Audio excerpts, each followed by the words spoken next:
Thank you for listening to Mormon Sex Info. This episode is an archived episode and is only now becoming publicly available. Mormon Sex Info relies on contributions. To contribute, please visit mormonsex.info. And now, please enjoy this episode.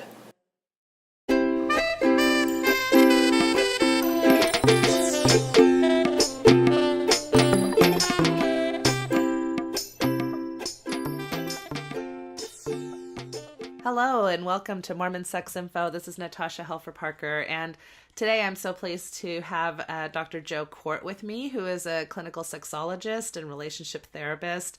He specializes in lots of sexual issues and often writes for Huffington Post, Psychology Today, and has been interviewed and mentioned on a regular basis in the New York Times.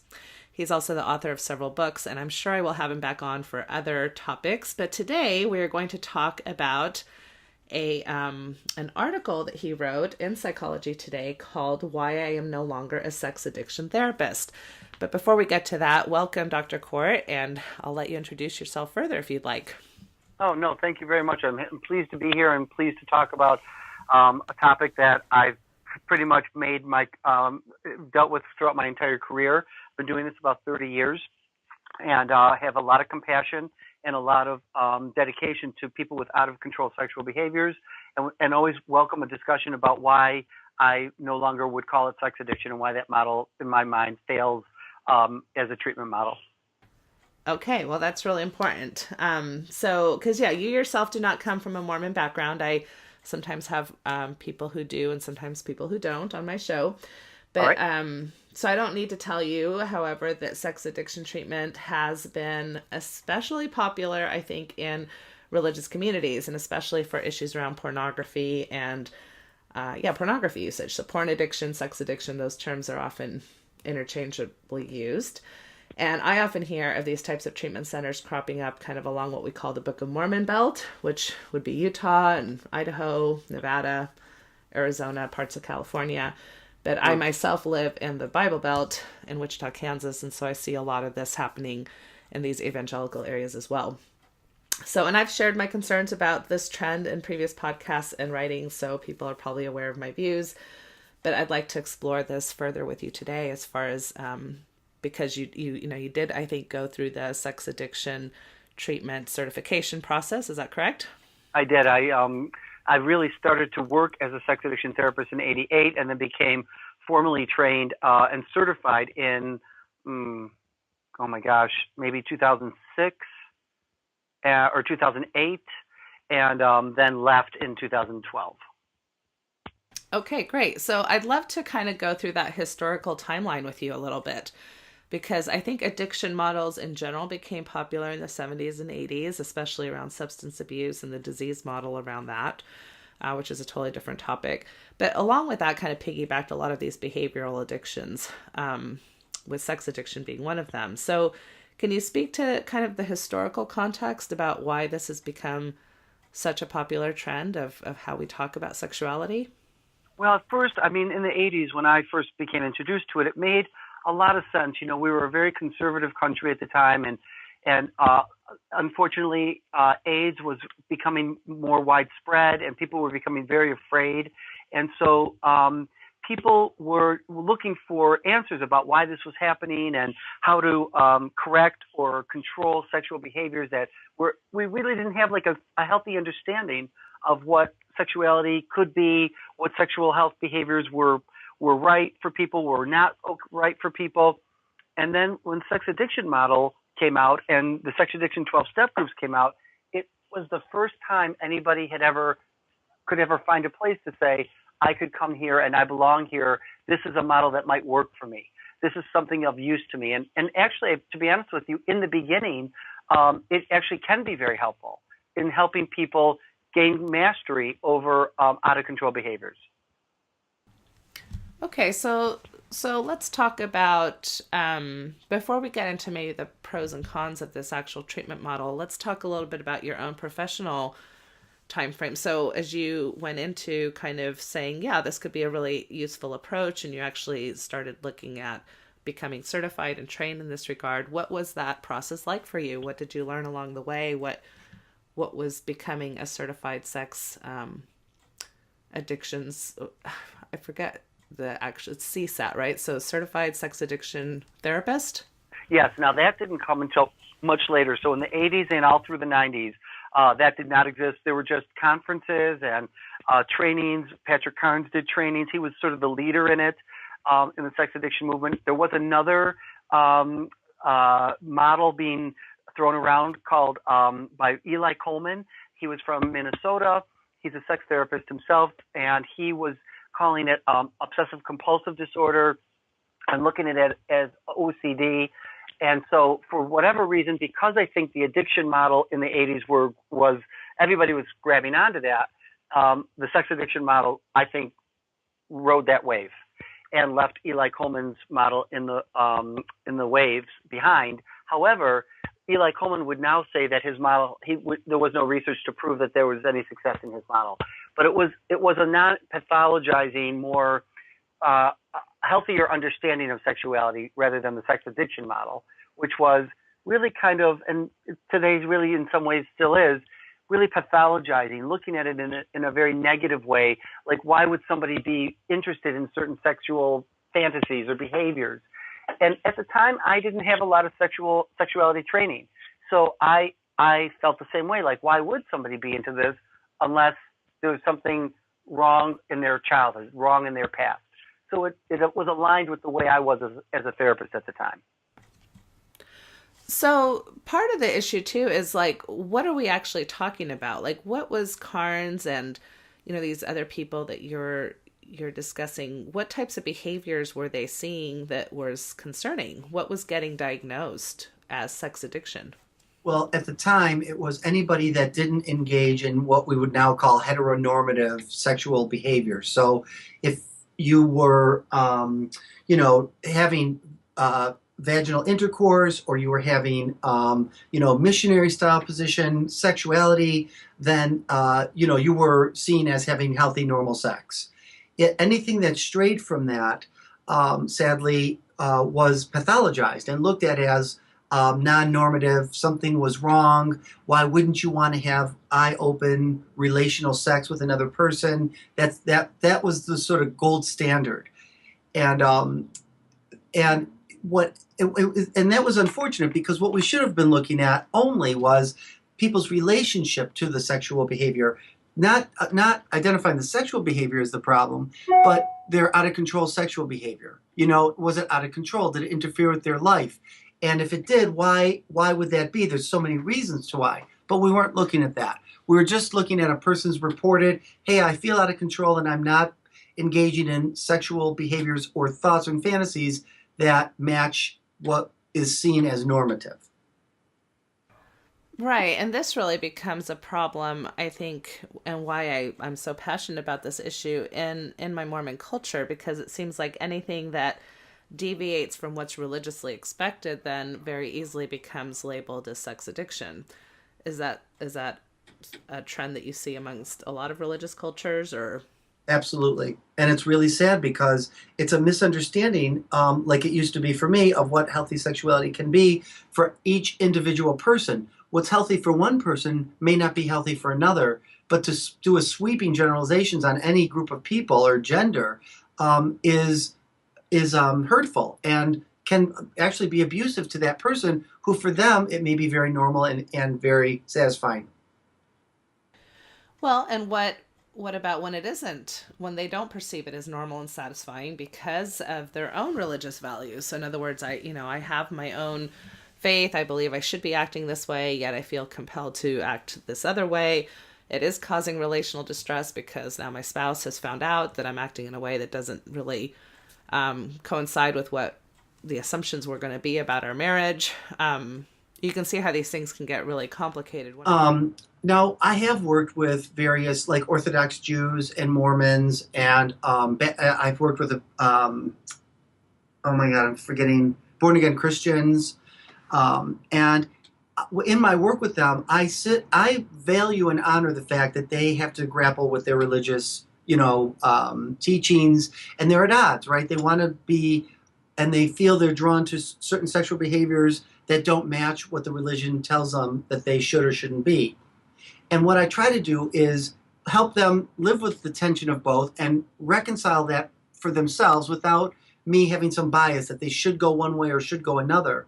But one question I always ask the individual and the couple is do they grapple with this in other areas? For example, they'll say to me, you know, I know that my religion doesn't agree with, wearing certain clothing, or doesn't agree with, me engaging in other behaviors, but I don't struggle with my religion there as much as I do in sexuality. Well, that's an issue then. Then we start to look at sexual shame. And then that adds to the burden people carry about what they like and want to do and the conflict with their religion. Yeah, and this can be really complicated when any religion, in a sense, kind of has that authority to say, well, this is of God or not of God, and therefore if you're acting in these sexual ways, somehow there's something wrong with you. Right, right. And that's the problem that contributes to out of control sexual behaviors, is the belief that something's wrong with me. I'm damaged goods, that I should be ashamed. Not only ashamed of what I do and what I think about, but be ashamed of who I am as a sexual person. That in and of itself is destructive to people's sexuality. And oftentimes compels the same behavior that the person is trying to actually rid themselves of. Is that not true? Absolutely. There was a quote by the late Jack Moran, who wrote this book called The Erotic Mind, and he said what I believe 100% is to be true. If you go to war with your sexuality, you will lose and cause more chaos in your life than you started. And so when these people are coming to my office, and that's what the sex addiction model does, unfortunately, it puts people at war, at odds with their erotic fantasies, with their erotic orientation, their erotic desires. And so what I started to notice when I would work in the field is people would get worse. They'd get better at first because they at least had a name to call themselves. They had the 12-step groups. They had support. They could talk to people in groups. There was couples therapy we could do. But after a few months, that was short-lived, and now they're being told you can never do this again. The thing that caused you most pleasure is now the very thing you will never be able to do again for the rest of your life. Now you're putting them at war with their sexual issues, sexual interests, and you just created more problems for these people. Yeah, that's very similar to what I've seen in my practice, and why I too, at the beginning of my career, was open to this model, and it seemed to fit, and it definitely seemed to fit the descriptions that my clients were coming in with, right? Like, there's this behavior, I've tried many, many times to stop it, I don't want it, my spouse doesn't want it, please help me stop it. The addictions model is kind of set up to, fit right into that description that a client is bringing into your office. And so I tried that as well and found that it was actually causing more harm than good. And so I really had to restructure. So let's talk about that process for you. So let's start with your training as a sex addictions therapist. What was that like? What did you learn? What was that model about? I learned about trauma. There's a huge focus on trauma when someone's been sexually abused, raped, had some form of dysfunction or disturbance in their childhood that can cause somebody to have a bad relationship with their sexuality, with their sexual issues, and really trump what's really healthy for them. And so I learned a lot about codependency and helping people come back to themselves and individuate, which in my field means, I can have my sense of self and I'm not, needing to collapse and be what you want me to be or what someone else wants me to be. So the model really had a lot of good in the trauma work, in the self-esteem work. But sadly, even to this day, there's no training on what healthy sexuality is and could be in any of the sex addiction models. Nothing. You have to leave the sex addiction model and go to another organization to find out what healthy sex is. Okay, so some of the things that were helpful, which is this trauma piece, which is also interesting because not all people who obviously deviate from standard sexuality have trauma in their background. That's right. And many of us who are in standard sexuality have trauma in our backgrounds. So it's not a direct correlation. But there is that piece that is a big part of kind of sexual histories and sexual development, is understanding if there has been trauma in our background. And trauma can be really an interesting piece too, because I think about even psychologically how we as Mormons are taught about sexuality, and some of those ways are very sex positive, and yet some are very sex negative. And one of the things that happens in our tradition is that as young as 12 years old, we start getting pulled into these interviews where we're asked about our worthiness, and sexuality is a part of that. So especially a lot of young men in our culture have been asked from a fairly young age if they've looked at porn, if they've masturbated, things like that will keep them from advancing in the programs of the church or participating in things like giving out the sacrament, things like that. So right away, there's these kind of tensions between, oh, I'm doing something wrong sexually, even with something as simple as masturbation. And then, of course, pornography. And, of course, if you're fooling around with your girlfriend or something along those lines. So I think that there's a psychological piece to that trauma as well. Absolutely. And what's sad is just coming from misinformation. It's coming from naivete, from ignorance. And what was most unfortunate to me about sex addiction is so much ignorance, so much misinformation. And when someone would have trauma, let's say, and we would do great trauma work, and we're trained so well in that, you know, that trauma work, by the way, you can learn in trauma circles. You don't have to be a sex addiction therapist to learn that, but that's the primary push in the model. So the trauma piece gets healed, but the sexual behavior and sexual interests stay the same. They're not compulsive anymore, but the sexual interest that the person started with is still there. And in the sex addiction model, they would say, then something's still wrong with you because you shouldn't still like this, even if it's not out of control, even if it's not addictive anymore. And that's where I started to draw the line and say, wait a minute, maybe now this is the person's sexual interest. This is their erotic identity. We now know that people have not just a sexual orientation, but they have an erotic orientation. And even if it comes from trauma or some dysfunction in childhood, which many of us have, even if it's just negative influencing or some kind of wounding, that gets embedded in our erotic orientation, that can be totally fine for a person. Yeah, where they can lead productive, healthy lives. A lot of times, though, what's getting in the way of productive, healthy lives is, again, that either self-shaming or the culture shaming, right? So either your spouse or your culture's telling you this isn't okay, or you're telling yourself that's not okay. And I'm not trying to blame the spouse in this, because the spouse is part of the system as well, right? They've been taught that this is incorrect behavior. That's why it's such a betrayal for them as well. And there's a lot of meaning involved in these types of issues as far as what does it mean when I catch my spouse looking at pornography or masturbating in secrecy, or wearing women's underwear if he's a man, or, you know, whatever, right? The I guess secret behavior might be. When you say secret behavior, then that's part of the problem is we're calling it secret behavior, but now, you know, what about for a lot of these men, it's just private behavior. And who decides between secrecy and privacy? You know, oftentimes it's up to the therapist, it's up to the wife, and the man, you know, if he's the one with out of control behaviors, he's sort of left to go along with what the therapist and his spouse want. And that doesn't seem fair or right at all. Yeah, so let's talk about that a little bit, because that's something that would really kind of go against, I think, the comfort levels of most Mormons, is this idea of secret versus private. I think Mormons have this, you know, we pride ourselves very much in the importance of family, definitely the importance of marriage. Marriage is seen as, you know, coming together. You're going to share yourself with your partner in every single way possible. And so this idea that, you know, my spouse's sexuality is theirs is kind of foreign. It's more like we set it up like our sexuality actually belongs to our spouse. So what are some ways that we could possibly help reframe that, or give more, I guess, room to explore that concept further?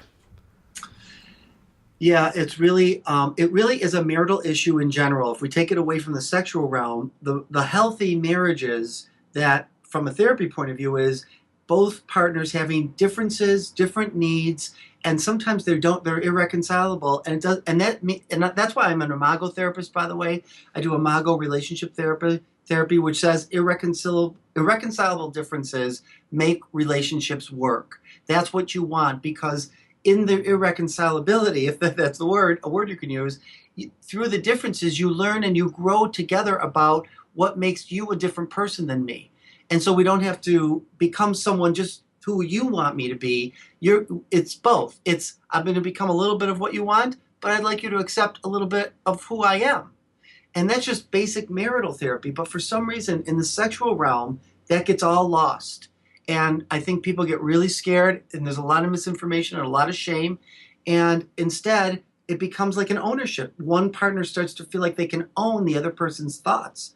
I mean, I've had couples that are religious, and they've happened, some of them been Mormon, where just the man thinking about someone other than her, to her feels like he's in bed with another woman. And it's very disturbing for them as a couple. And what I try to do in my work with them as a couples therapist is do couples therapy. What does this mean to both of you without making one person in charge?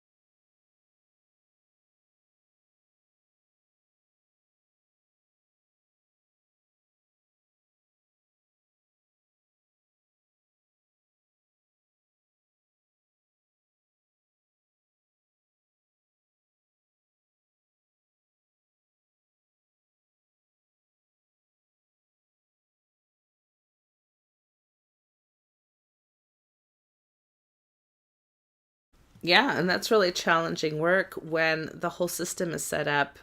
I mean, that meaning, in a sense, I think is given to us, not just from our religions, but like you're saying, our culture at large. I think there's this idea that once you're married, you belong to each other and you lose this individual self, right? This is kind of differentiation work, too, that you're describing, is how do I tolerate your differences and still stay connected to you? And that's really hard work. And it gets harder with, I think, with sexuality, because like you say, it hits some type of instinctual primal part of ourselves where there can be a lot of insecurity. There can be a lot of feeling of threat to the relationship. If we can't figure this out, then what does that mean? Are we compatible? Should we stay married? Is this a hard line for me? And if it is, what does that mean? If you don't change or if you don't comply to me, then that means our marriage is over. I mean, these are really hard questions. And they are. And what I always ask my couples is this the way your entire marriage is, or is it only in the sexual realm? And they'll usually say it's only in the sexual realm. Maybe it'll be in one other realm, maybe financial. And I'll say to them, then let's talk about this. If you don't feel this way about parenting the kids, that one of you owns the other as a parent, or one of you owns the other as a checkbook, or one of you owns the other as a sex slave or a sexual being. Why is it in this area but not in others? And how have you been able to reconcile that with your religious beliefs there, but not in the sexual realm? I make them question that. Yeah, that's great. So going back to my original question, because I love to tangent, so I apologize, is back to your training as a sex addiction therapist. You mentioned some of the positives, the trauma-informed, and the support, like you said, the support networks of groups. I think even just becoming open about it, finally talking about something. Oftentimes, I think clients are found out, like a spouse may finds their pornography stash or some type of history on the internet or something like that happens. And so there's this crisis moment. They go in for sex addiction treatment. There's this support group. There's somebody saying, hey, we can label it. I think there's another proponent too that's very powerful in sex addiction, is this idea that there's since it's an illness, it's something I can't help. And I think that's very helpful to the spouse. The spouse can then see, kind of put meaning behind that in the sense of, okay, this isn't because I'm not attractive or, he doesn't love me or she doesn't find me desirable. It's because there's something really wrong with them chemically. So I can step back and not be so upset about this, and then really, engage in this process of helping my spouse recover. So I can see how that's a positive for the spouse to be able to cope at the beginning, and yet I think it sets them up also for failure in the long run as well. Well, you bring up a good point. I've seen this a lot over the years. I've actually had women say, I'd rather my husband be a sex addict than be into these sexual fantasies and behaviors. I can't live with a pervert, but I can live with a sex addict. And wow, that's really, and then I've seen couples where they'll divorce over something like this, where it's just his fantasy, it's just something that came from his childhood that he eroticized, that is normal for him, that he's not demanding his wife to do, it's not between them, but because it might even be just on his mind, and he won't identify as a sex addict because he's not, then I'll watch, there's nothing I can do, no matter what kind of intervention I use. The spouse she's out. And so what'll happen, sadly, is the out of control behavior spouse will say, okay, I'll go along with this. I'm a sex addict. What do I need to do just to get back into harmony in this marriage? And unfortunately, then they'll go underground. When they eventually can't keep that up, this is who they are. This is what they like. And so they might go into porn. They might stop telling their spouse because they're afraid if I tell, because she might have said, and I don't mean to attack men and women, it could be the other way around. Whomever has the sexual behaviors, the spouse who's been affected might say, if you ever do this again, I'm going to divorce you. Well, that sets up, your spouse will never tell you because they don't want to get a divorce. And so it's a bad setup. Yeah. Yeah, and I see my church, like, it's so well-intentioned, like, I know that a lot of these talks that I hear over the pulpit, it's because they're wanting to protect people from this type of betrayal or pain, but they really set it up that this is such a huge problem. And so I think when a spouse finds this unwanted behavior being present, they're left with very little resources other than drawing a hard line. Nobody's normalizing this for them. Nobody's giving, sexual education that's more general to a wider spectrum of behaviors. And so therefore it feels real. I mean, I don't want to minimize the pain for the spouses, right? Because it feels like, oh my goodness, my whole life is over as I knew it. It feels very personal. And what's unfortunate is some of the religions and some of the sex addiction model has reinforced that it is personal, as if the person's had an affair in some way. And what I try to do is calm the couple down when I work with them and help her. Really, I work with her first because she feels betrayed. Understandably, she doesn't understand this. He wasn't upfront about it in the beginning. And most of the time, men aren't upfront about their sexual fantasies because in the beginning, we all have really high sex drives. We're really into each other sexually. We're in sync. And it does feel like, wow, I don't need to do this anymore. These other things I like, my porn, my masturbatory fantasies, they're gone. She fills me. She meets all my needs. And she feels the same way. But that's only romantic love. That's only the first 6 to 18 months of every relationship. It goes away. And then when it goes away, he goes back to normal. She goes back to normal. And now he's in a bind. Does he tell her, hey, I'm going back to my porn. I'm going to tell, I do like or I do think about other sexual fantasies. They don't include you. They have nothing to do with her. It's not about her. But it is unfortunate. She's made to feel, and I think our culture does it too. They make women feel like they're responsible for so much, and they're not. Yeah, a big hit is the body image, that somehow I must not look the right way. Like, it's very hard to compete with the imagery, right, that's put out there for females as far as what they're supposed to look like to be considered sexy or attractive. And if your husband's looking at porn, then that can feel extremely threatening. And that's where the sex addiction model, to me, when we think of where it's come to, it's overused, and it's not the sex addiction model's fault now. It's our culture has grabbed that word. So I had a couple where the guy was attracted to women with tiny waists, okay? And when he married his wife, she had a very tiny waist. He was very attracted to her. They had very good sex. Well, over time and age and multiple babies and menopause and weight gain, she didn't have a tiny waist. He loved her. They had great sex. Everything was great all the way along. Their sex lives never changed. She felt satisfied. He was satisfied. And then she discovered his porn. And his porn was all about women with tiny waists. And so when they came in and she was crying and they weren't having sex and she had identified him as a sex addict and he was going along with that and going to meetings and, like, what's wrong with me that I'm into that? And I asked them, did your sex life change? Did it take away from? And both of them said, no, not until she discovered the porn. And what happened was she discovered the porn and she looked at me and she said, what does this say about me that he likes this? And I turned to her and very calmly and nicely said, nothing. This has nothing to do with you. This is his erotic orientation. He's interested in that and you. And just because he's looking at that doesn't take away from you. Now, if they had come in and it did take away from her and he preferred that over her and the porn did take precedence, we would be looking at a different situation here. But my concern is these couples coming in, throwing that word around, sex addict, when you're using it as they're grabbing onto it because they don't understand healthy sexuality. Okay, so let's go back then to what started shifting your experience. So you went through the training, which, can you even explain what that is? Because a lot of people might think that that's a certification that is it's a certification that one man developed, right? Versus a certification like the AACS sex therapist who it's a whole network of therapists and educators that come up with the requisites for that type of training. Yeah, that's a good point.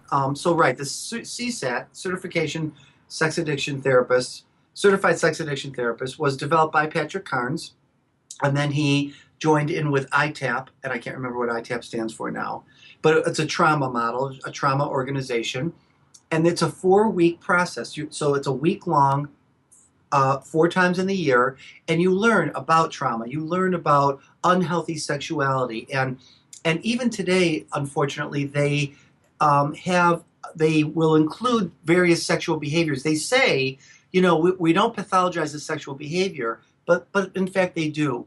They'll look at BDSM as problematic, whereas that's not necessarily true. Can you explain what BDSM is? Sure.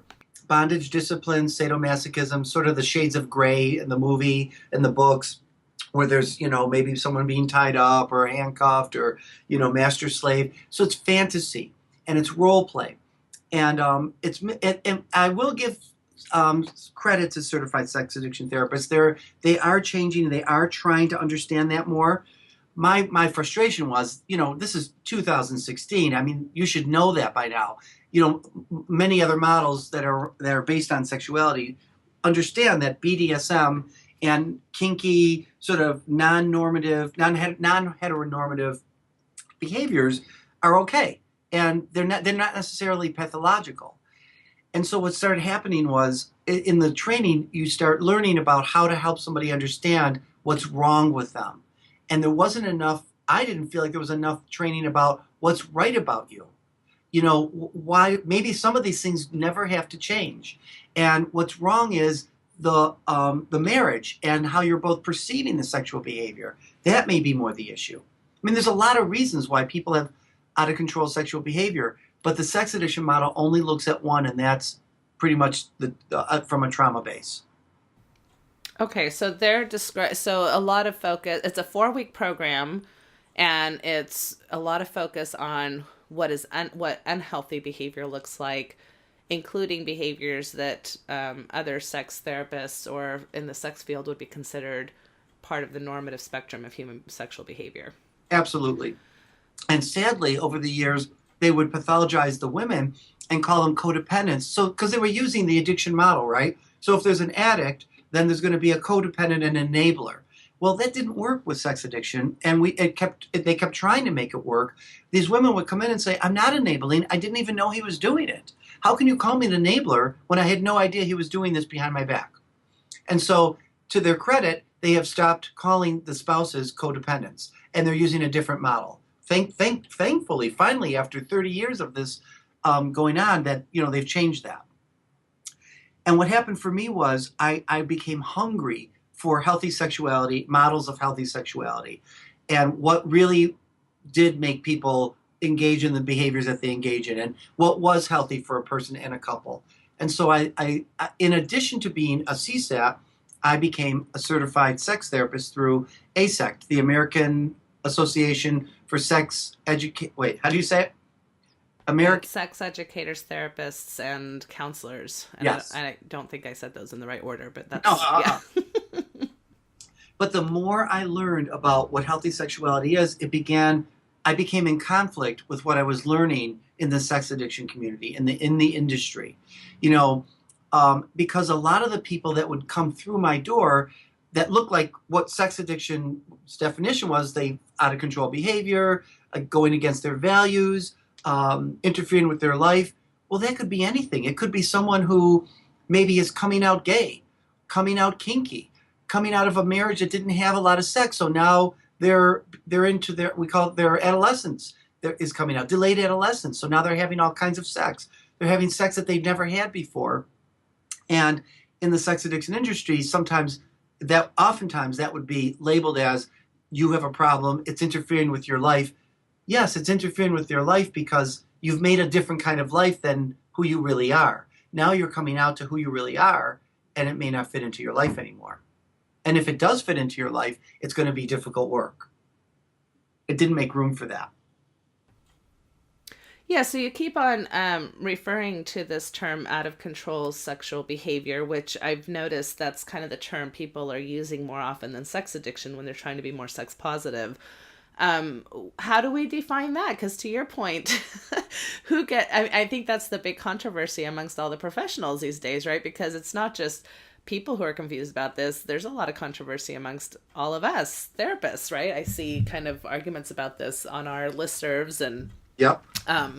conversations that's happening within our fields. And so who gets to define when a behavior is out of control? I think religion has done that for a long time. I think just cultural norms have done that for a long time. We are becoming more, I think, authoritative about our own sexuality as time goes on, and allowing ourselves to have more decision rights in that regard. So when do we actually deem that an out of control behavior? Yeah, see, I'm glad you asked this.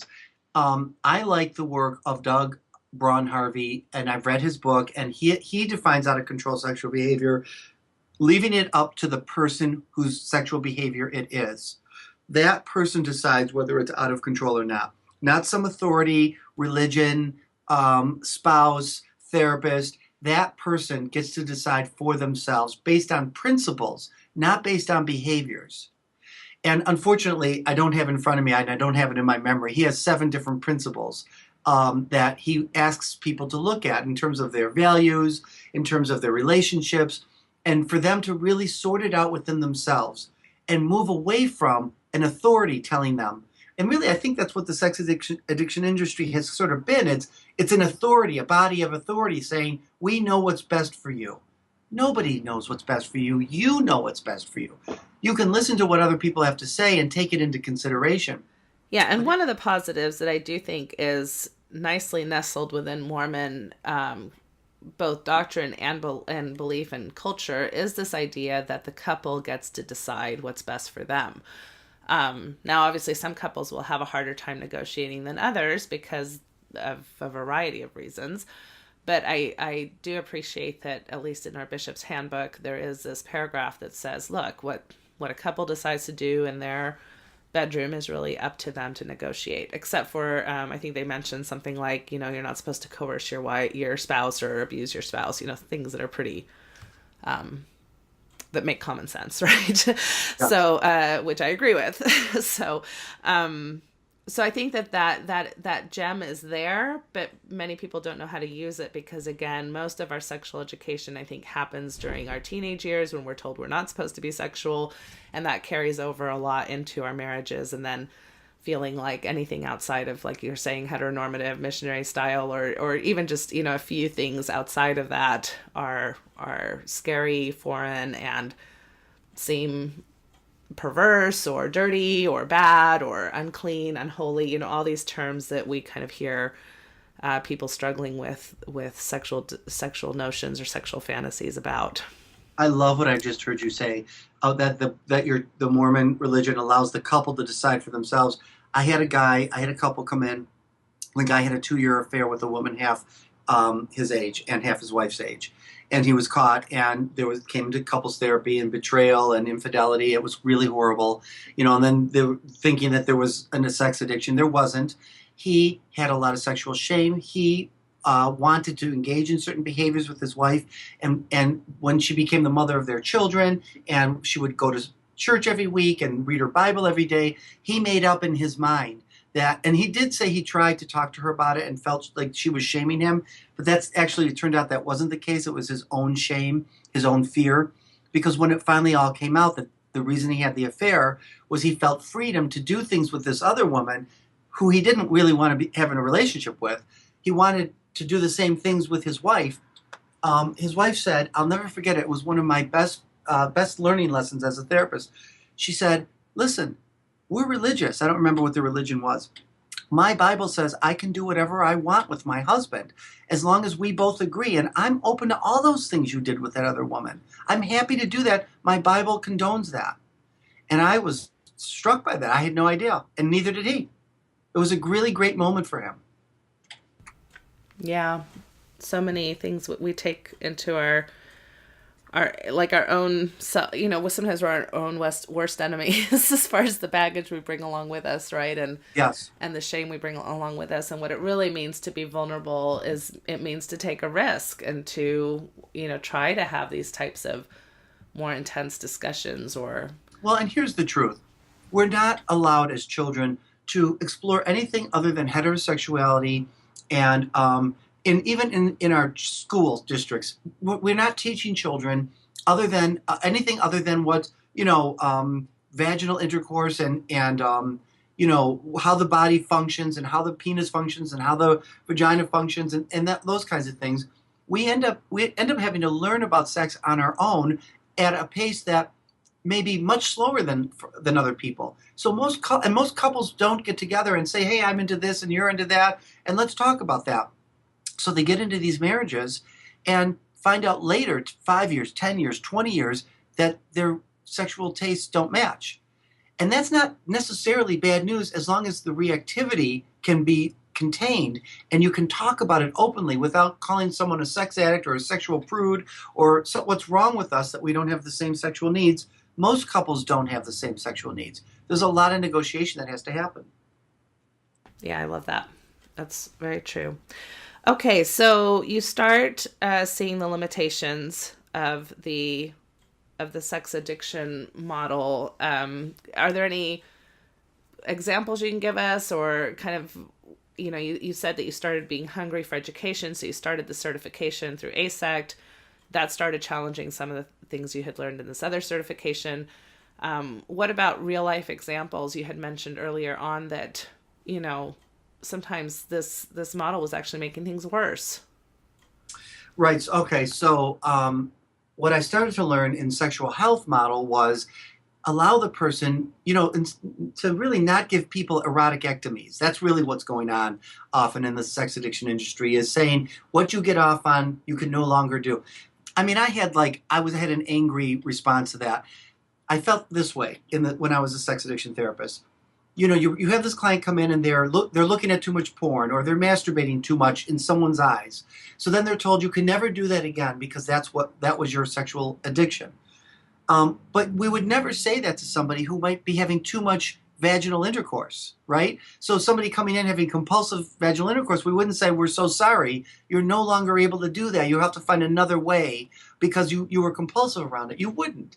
You would understand that this is going to go forward. You're still going to have vaginal intercourse, but you're going to find a way to gain mastery around it. And in the sexual health models, I started to realize, people that are into BDSM, people that like to watch porn, not all of these people have a problem with porn or with BDSM. The problem is in their relationship to the sexual behavior and their shame around it and the lack of discussion around it with the spouse. And so in the sex addiction model, there really isn't an opportunity to talk about it other than the sex addict has to say, I did this and I'm sorry, it ruined our marriage, rather than that and I still like it. How can we make room for it between the two of us? That I started to notice it was missing, but that wasn't missing in the sexual health model. That was the discussion that I was being taught to have with my couples. So I started being drawn to those kinds of conversations and moving away from pathologizing one or both partners around what they enjoy sexually. Yeah, and this is one of the biggest problems I see with pornography, for example, in our church culture, is that there's really zero tolerance for it. You're not going to find an ecclesiastical leader that says, well, if you're reducing your porn use, that's good enough. Or, if you can just look at it a few times a year, no problem. There really is this kind of stay away from it. It's evil. It's 0% tolerance. And so that leaves very little room for couples to know how to negotiate around that. And I do try to, talk to my couples about, okay, let's look at this from, let's take our Mormon hat off for a minute. Let's just look at this from human behaviors. If you tell me that I can't ever have a donut again just because I'm trying to be healthier in my life as far as how I eat, I can guarantee you that I'm in that Krispy Kreme drive-through, eating about 12 of them, right? Because just the anxiety of feeling like I can't have another donut forever, and then you get into these mind traps of, okay, well, I'll binge today because I know tomorrow I'm not going to do it anymore, right? And so you get into these kind of really negative patterns instead of seeing progress. And so maybe pornography is an unwanted behavior. Maybe it's something that doesn't really go with my values, even though it's part of my erotic arousal template. And so I want to lessen it, I want to normalize it, and I want to celebrate the fact that I'm using it less, and that it's not something that I think about as often. But if I set the goal at zero tolerance, then that can really kind of come back to bite me in the butt. Can you talk about those kinds of dynamics? Yeah, that's hard because, here's what I do as a therapist. I don't know if it fits with a religious, for a religious couple, but I like what you said. Take your Mormon hat off for just a second. And let's not talk about the porn. Let's talk about your reaction to the porn. What is this bringing up for you, female spouse? That you're comparing yourself. It's causing you to feel like your body is not as good as or different from. And let's look at that. I value that. It's important. Now let's look at what it's bringing up for him. Is it expressing parts of himself he can't express with you? He doesn't want to express with you. It's not fair to express with you. He wouldn't put that kind of sexual, responsibility in the marriage. It's just a fantasy for him, and it's something that he likes to enjoy in his head, but he enjoys other things with you. Maybe it's something you can bring into the bedroom that causes him excitement. But let's talk about, because to me, talking about the porn distracts the couple from getting to the solution. If the solution is we just got to make it go away and you just have to stop, that's not a long-term solution. That's a long-term, and that's a setup for betrayal down the line, because I guarantee you the porn's going to come back. Just like you said about the donut. You tell somebody not to do it, it's going to come back, and it's going to come back in secrecy because now you've put a shame layer over it.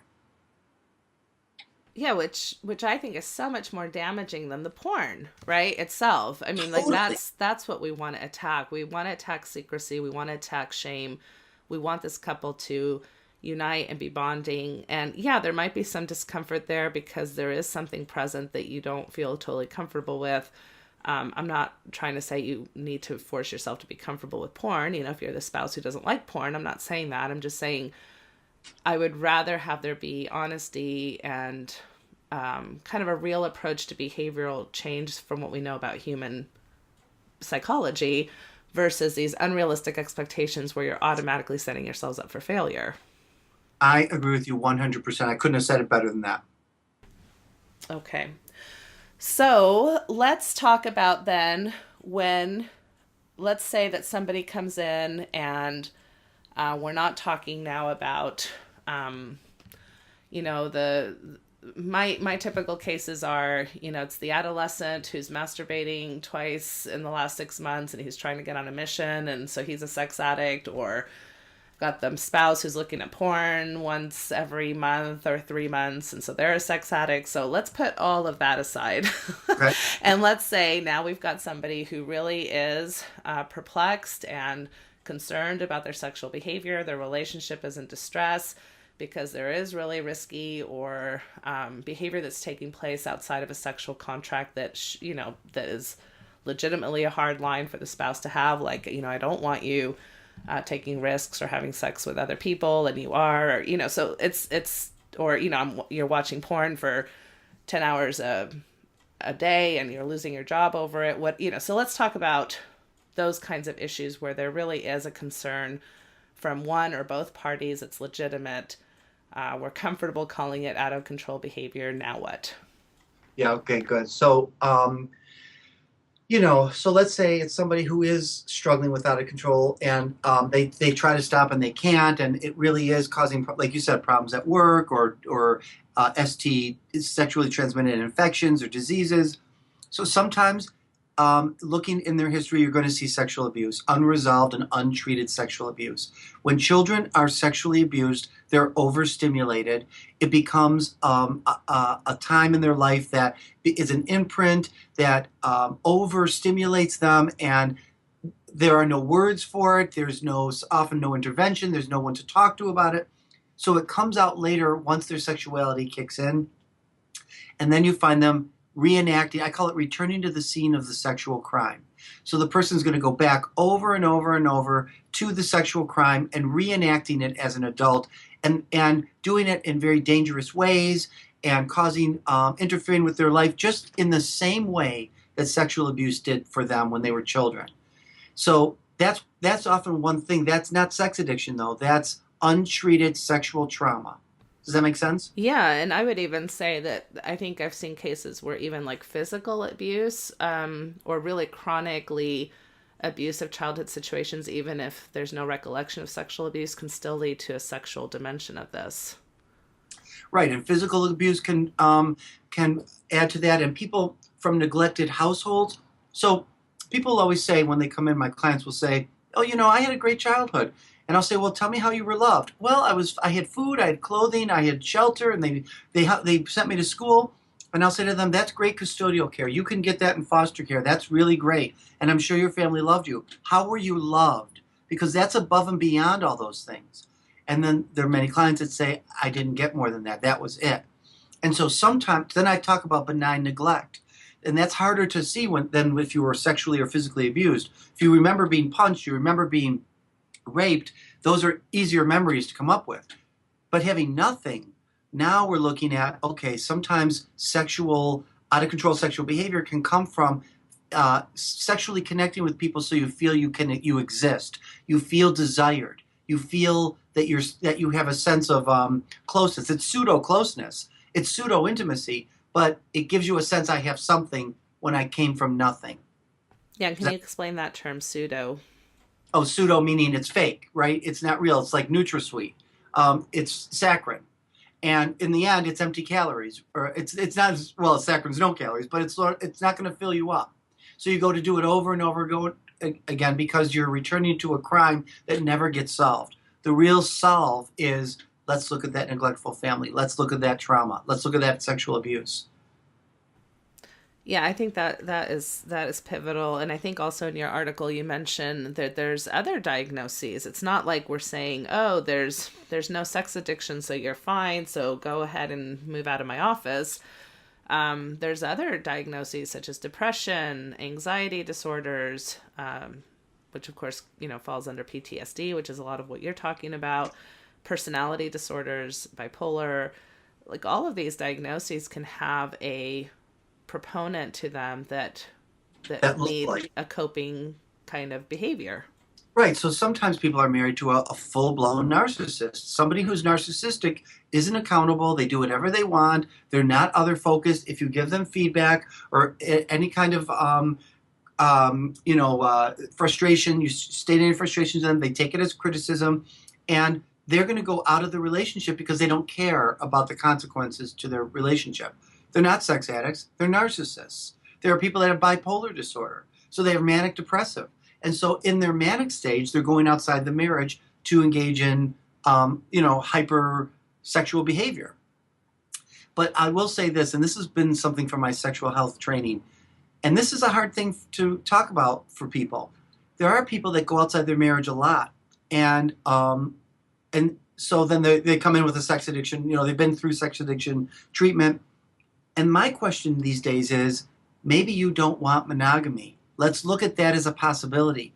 You've chosen monogamy, you're in a relationship, but maybe what your behavior is saying is, this isn't what I really want. And that's a harder thing to grapple with, because most people would say, but it is what I want. It's a value I hold. And what I try to help people do is really look at, is it really your value? That's great if it is. Or is it a value you learned that doesn't work for you?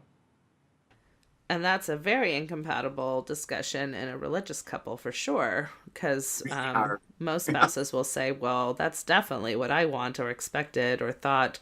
Even outside of religion, I think that marriage, in a sense, for most people, at least in I would say our USA culture, it implies monogamy.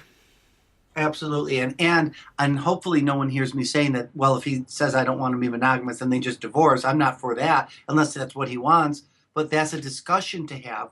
And I like what you said earlier. Instead of keeping this secret and not talking about it, that's not the answer. Let's talk about, I don't want monogamy, but I'll choose it with you. But can we talk about it with each other? Can I just be out in the open about my desires without it feeling so personal to you?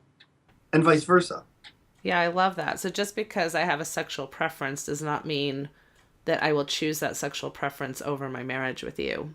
That's right. That's a great line. You should write that down. I'd like to. I mean, I think that's a really good, important point. Right. Yeah, and I talk about that a lot too. Like, the classic one I get is oral sex. My spouse doesn't want to have oral sex with me, and it becomes this huge elephant in the room. And there's 500 bajillion ways to have great sex together, right? And so I always encourage people to try things out, but at the end of the day, if you're married to somebody who just doesn't have that same taste that you have, it's okay. Like, oral sex is not going to make or break the hotness of your marriage sex, right? And you just have to kind of figure out, okay, what other ways? What are ways that we can negotiate and have, a sexual life that is satisfactory and is pleasurable for both of us. And it really is teaching couples, it may not turn you on, but can it turn you on that it turns your partner on? That's the hardest part. And if somebody's invested in their partner being a sex addict, they're not going to get there. Right.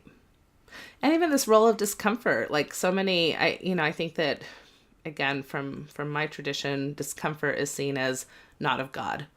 So if you're uncomfortable about something, that means it must be Satan. It must be Satan's influence. And I don't mean to laugh about that. It's just kind of, it's normal. If I'm uncomfortable, if I'm not feeling right about something, then it must mean it's not good for me. Whereas I think discomfort just can play so many different roles in that. Yes. It's uncomfortable to heal. It's uncomfortable to grow. It's uncomfortable to stretch. It's uncomfortable to try new things. It's uncomfortable to do a lot of things. It doesn't necessarily mean it's bad for you. Right, exactly. There's a word called erotophobia, which I think, sadly, is embedded in the sex addiction industry, which is the fear of sex, the fear of what sex can be. Let's face it, sex is dirty, it's smelly, we do things we would never do if we weren't aroused. It's politically incorrect. It goes against the way we portray ourselves in real life. I mean, it has a lot of things that you're like, oh my God, like who would act like this? But when we're sexual, we do act like that. It is animalistic. It is, if we can just let ourselves go within some boundaries and mutual consent, it's a beautiful thing, no matter how messy and smelly it can be, Yeah, no, I love that. I talk about that a lot too, for sure. Okay, so you talked about sexual trauma being a piece. I brought up other diagnoses. What else can we talk about as far as treatment for out of control behavior that can be helpful for people to kind of have some takeaways from this podcast today? Really, I think the number one treatment is sex education, that both partners get sex educated by the therapist. Maybe there's, I don't know if in the Mormon church there's healthy sex education, if they're allowed to go to other websites like Sex Smart Films or Sinclair Institute that has healthy sexual books and movies that really show people how you can have fun, erotic, intimate sex in many, many different ways without it being, looked at in, stigmatized or judging each other. Really, just being educated. Yeah, so education, taking away the personal part of it, right? That if you have this desire or erotic arousal template that's different than mine, it's not an attack on me. It just means we're different. And understanding if there's underlying diagnoses that do need to be treated. So having a good psychological assessment done.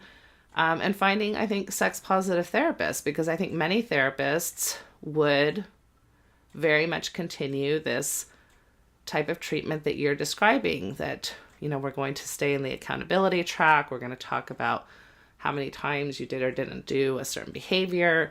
We're going to work on codependence with the spouse. We're going to... Yeah, so those are things that you kind of want to stay away from. And I think, it's interesting because I'm trained in marriage and family therapy, and then I'm trained, as a sex accredited therapist. And those two trainings, although you'd think they'd go hand in hand, really have not. Right. Like there's some things that go hand in hand, and then there's things that really kind of don't. And I think an interesting misconception is that if our emotional intimacy increases, then our sexual intimacy will increase. And that's really a fallacy, that there's people who have horrible emotional lives together and yet have really good sex together. There's people who have, are great friends, but maybe don't have great sex together. And there's everything in between. So just trying to figure out or understand that we're all kind of on this spectrum of normalcy that sometimes can seem pretty dysfunctional or abnormal when we're living it. Right. People just don't know. It's the lack of education. And one other thing I do, it's a little more complex, is I like to deconstruct the sexual fantasies of the person who has the sexual behaviors that are being in question. So I like to look at the non-sexual narrative, the non-sexual meanings. And what I mean by that is, we all have sexual fantasies and desires. Even when you don't have visual ones, you have sensations and positions and, places in your body where you enjoy your sexuality. And they all have non-sexual meanings. And what I try to do with couples is, let's say the guy comes in and he's been identified as a sex addict, or he thinks he's the one with the out of control behavior. I will spend time with him to try to understand where it comes from. And often it comes from childhood. And I can give you an example. Do we have time for an example? Absolutely. Yeah, absolutely. I mean, to me, this is fascinating. This comes from the book Erotic Mind by Jack Moran. He kind of did talked about this, and I loved it. In the 90s, it was before his time, really, where people, you might have seen your mother put on fishnet stockings and go out and look very pretty, and you're a little boy and you think she's really pretty, and then you grow up and you like women in fishnet stockings. And I had a couple come in here once, and he loved fishnet stockings, and his wife would do it, but she started to say, well, I think you're a sex addict. Something's wrong with you that you always want me in fishnet stockings, and I want to have sex with you when they're not in them. And he said, I don't always want you in the fishnet stockings. I love your legs, and I love fishnet stockings, and if I can get both every once in a while, that's a bonus. He said, but I want to be clear with you. If you don't ever want to wear them again, you don't have to, but I'm going to look at pornography with women who wear fishnet stockings because I am aroused by that. And it went back to his childhood where he would see his mother do that. He wasn't erotic toward his mother. It became erotic for him as his sexuality developed. Does that make sense? Yes. Mm-hmm. And really, all of us, if we went into a room and started to deconstruct our sexual fantasies, we would find out that they come from somewhere. And I had a lesbian client once whose sexual fantasies were all about being gang raped by men, straight men. She was a lesbian. They said, no, and how could that be? But for her, she was raised in a patriarchal house, and an abusive father, and some mean brothers, and some mean men in her community, males in her community. And it was horrible then, but it became part of her erotic life as an adult. It doesn't mean it's right or wrong or good or bad. It just means it came from somewhere. And the reason I like to do this is it really invites compassion for both partners to understand it doesn't mean I'm a sick person. It means that I just have eroticized something from a very young place and nothing's wrong with me. Can you share some of the questions that you might ask to get people to kind of be able to recall those types of things? I would imagine not everybody would be able to bring up those ideas right off the bat. Yeah, good question. So, well, and the only way to do this that I know of, the best way would be I have to know what their sexual fantasies are. And I'm a sex therapist, so when people come to me, I mean, they're willing to share the details of their sexual fantasies, their erotic interests, their peak erotic moments. And so I had a client once, and he was, I don't know how graphic I can be on your podcast. Go ahead and try. All right. Okay. I'll try to be as clinical as possible, and Okay. then you can edit me out. Sounds I good. had this guy, and he was interested. He really wanted a wife. He really wanted a girlfriend and to get married. But he found himself constantly dating women where he could engage in oral sex. Well, as a therapist, what does that mean? Oral sex can look a lot of different ways. And I ask him, are you just sitting back? Is she servicing you? Are you interactive? Is she just laying there and you're inserting your penis into her mouth? You know, like what's the scenario? His favorite peak erotic scenario was where he would grab her hair and her head, and as she was filleting him, giving him a blowjob, he would thrust into her throat, and the 2 seconds that she couldn't breathe, he wasn't trying to choke her, but in that moment where he's thrusting in and out, the moment she couldn't breathe was the moment that was peak erotic where he would have his orgasm. And so, some people might think that's really hot, some people might think that's sick, whatever you think it is, that's what his sexual core sexual script was. So when I did a family history on him, he was one of those people that I talked about earlier who came from a neglectful household. He had food, clothing, shelter. He had great foster care. And he was loved. Don't get me wrong. These parents loved him. But that was it. There was nothing more forthcoming. Report cards on the fridge, no. Kids need a lot of mirroring, a lot of hugs, a lot of attention. So I said to him, parents often say that their kids take their breath away. Your parents didn't feel that. You didn't feel that way about your parents. No, he said, I don't feel that way at all. And I said, isn't it interesting that in your sexual peak erotic moment, you take the person's breath away? It's like you've righted the wrong. You've reconciled the irreconcilable. And he started to cry. And so from there, he was able to say, okay, now the work was dealing with his little boy, dealing with having been a product of neglect, dealing with trying to returning to the scene of the crime in the wrong areas. So now let's try to get a woman in your life whose breath you do take away without it necessarily having to just be sexual. Yeah. If I was sitting with a couple and that was the case and she was disgusted by the whole thing, I can guarantee you that if she can get past her reactivity, she would have a lot of compassion for him, that this is why you enjoy it. That makes sense to me. It's from a deeper place. I might be more willing to do that, knowing that you're not just trying to abuse a woman. It has other meaning for you.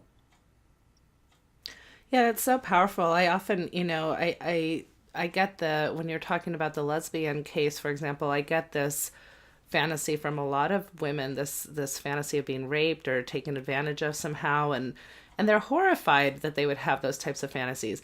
Their husbands are horrified by it, right? Like, that's the last thing I want to do to you, honey. Or I don't want to, I don't want to hurt you or be part of some, awful fantasy role play that would hurt you or be destructive to you. And I think oftentimes the meaning behind those have to do with sexual trauma. Not always, but oftentimes I think it's really interesting how power becomes something that, in your fantasy, you can now control it. If your husband is the one who rapes you in your fantasy, but you feel safe with your husband, boy, that's a powerful meaning construct for somebody who felt powerless at one point of their lives.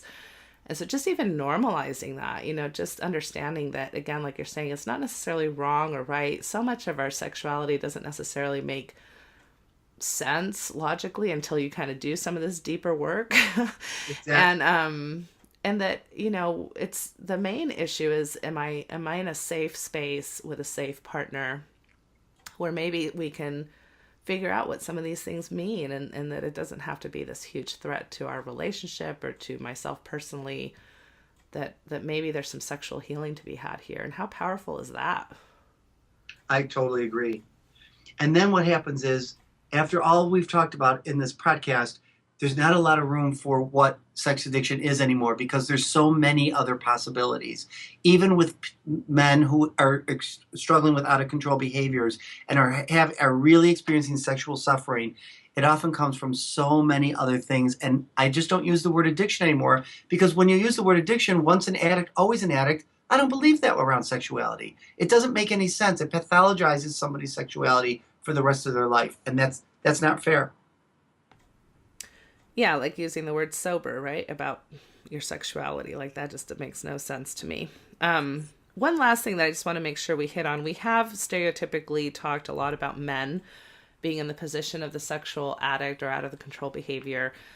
I think that even falls into some of our cultural themes. Like, when I look at Mormon themes about how people are taught about their sexuality, women are usually taught that, look, you better dress appropriately, you better be careful because men are going to want to have sex with you. And men are taught, you're going to want to have sex to control yourself, right? So anytime that anybody goes out of their own sphere of feeling like they've done something wrong, I think men in particular feel like, well, I'm just this animalistic being that somehow is going to be out of control. And there's a lot of messaging in that I think kind of becomes self-prophetic. But let's talk a little bit about women in particular, because I think there's some shame for women when we don't talk about that this happens to women also, because then they almost feel like worse, like, well, they're not even talking about me, so I'm a real anomaly. There's something really wrong with me if I'm a woman and having these types of issues. Yeah, I know. And I have to say that I don't know that I have enough experience with women. You mean we're calling it when a woman is identified as a sex addict? Yes. Or when she's enjoying pornography, or when she's, enjoying erotic things that don't fall into that, heterotypical norm that we've talked about before. I really feel, though, strongly that in a way, so when we talk about it for men, I think a lot of the sex addiction industry pathologizes male sexuality. It misunderstands the way men like to have sex and the things that men like. And I think when I do believe this, when women are called sex addicts, it's like it's like slut shaming. It's more of the same. Get him back in your box. You can't enjoy the things that you enjoy. It's got to be your enjoyment is for someone else, not for what you enjoy on your own. It just pathologizes. It does the same kind of pathologizing. Yeah, I do agree. I think it's very typical, and I think that the way that I think it's interesting that as women become more powerful as far as financially and independently, we do see the trends of women's sexuality and men's sexuality kind of coming closer together. So maybe it's not so much that men are just intrinsically more sexual than women. Right. And so that's an interesting, I just think we really need to make sure we understand the millennia of messages that women have received about their sexuality and about men's sexuality, and that it's something to protect themselves from and be wary of. And that's an unfortunate thing that can play out as well. I agree. Well, Dr. Kort, your time has been just phenomenal. This has been a great interview, so much great information that we could delve even further into, I'm sure. But I'd love to give you an opportunity for closing thoughts, anything maybe I haven't asked you and that you think is important to cover. And just in general, how would you close out this topic? Oh, I guess my hope would be that the sex addiction industry learn about sexual health. I don't know that they have to go away. I don't think they should have to stop what they're doing, because there's so many smart therapists. There's so much good research out there that they're trying to really understand sexual suffering. And I would never want to take that away from them. I just wish that they would put more effort into understanding healthy sexuality that doesn't look like what it looked like in the 50s, or what people think it should look like, and remove the authoritative way of being and telling people how to be, so that couples can find their own erotic thumbprint, so that individuals in relationships can find their own erotic thumbprint. That's what I'm all about. After 30 years in this field, I don't have your answer. You have your answer. And I hear that you're in conflict with your answer. You have your religion, you have your spouse, you have your whatever else, and you have your sexuality, and they're colliding. And that's not so unusual. How are we going to make the best of it? And really my work is, how am I going to help this particular couple and client make the best of it? And it's going to look different for every single couple that comes in to see me. Nobody's going to get a cookie cutter approach when it comes to my working with me. Thank you. So well said. Thank you so much for your time and for coming on the show, Dr. Kort. Thank you so much for having me.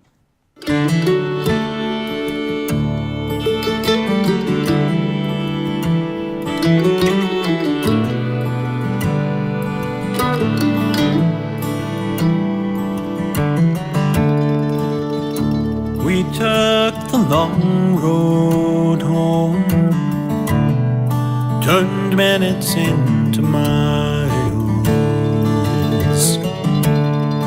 and as the evening traveled on, the sunset bathed your smile. We stopped beneath the desert stars, wrapped in each other's arms. Was as simple as I love you, an ordinary, extraordinary truth.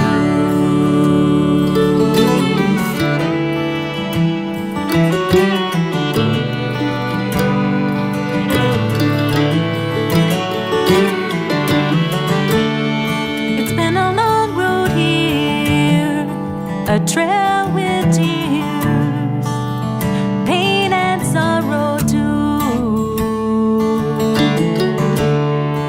But through every storm we traveled on, like lovers do. And if sometimes we fell apart, we always came back home. Was as simple as I love you, an ordinary, extraordinary truth.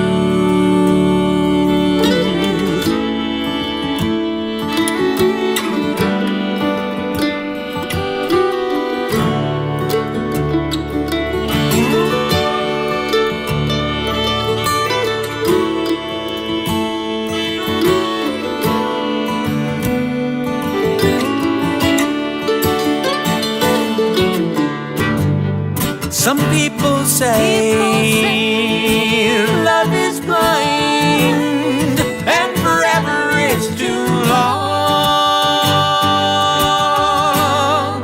But I see your eyes in every sunrise. Can't imagine life alone.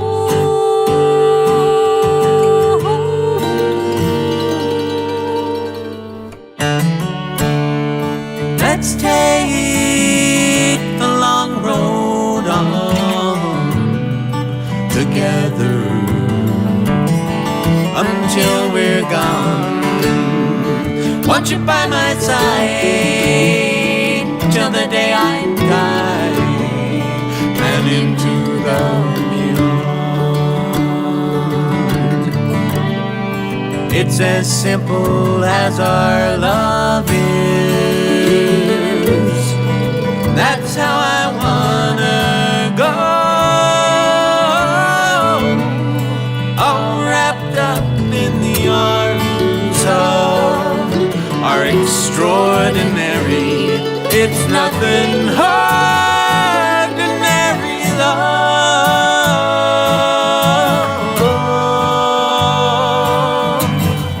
Ordinary. No, it's extraordinary.